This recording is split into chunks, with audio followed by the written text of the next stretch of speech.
நாட்டு மன்னருக்கு தலைவலி வந்துடுது. அதுக்கு மருந்து தேடி எங்கெங்கேயோ அலையிறாங்க. யாருக்கும் மருந்து கொடுக்கணும். நிறைய வைத்தியர்கள் வராங்க. சரியாகல. உடனே இவர் இருக்காரு. அவர் வந்து உங்களை வைத்தியம் பார்த்தாருன்னா உடனடியாக சரியாயிடும்ன்றாரு. அந்த முனிவர் மன்னர் வந்து பச்சை கலர் பார்த்தாருன்னா அவருக்கு தலைவலி சரியாயிடும் அப்படின்னு சொல்கிறாரு. மந்திரிகிட்ட சொல்கிறாரு, அந்த நாட்டில் உள்ள எல்லா பொருளையும் பச்சை கலராக மாற்றுங்க அப்படின்ட்டு.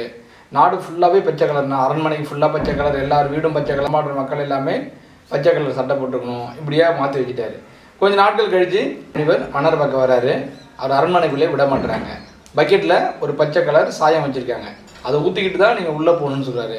எப்படியோ பேசி சமாளிச்சுட்டு மன்னர் போய்கிட்ட என்ன பண்ணால் நாடு ஃபுல்லாக ஒரே பச்சை கலராக அடித்து வச்சுருக்கீங்க, நீங்கள் தானே சொன்னீங்க பச்சை கலரை பார்க்கணும் அப்படின்ட்டு. ஏன்னா கொஞ்சம் மாற்றி யோசிச்சிங்கன்னா இவ்வளோ பொருட்செலவு செய்து இந்த நாடு ஃபுல்லாக பச்சைலாக்கி இருக்க வேண்டியதில்லை.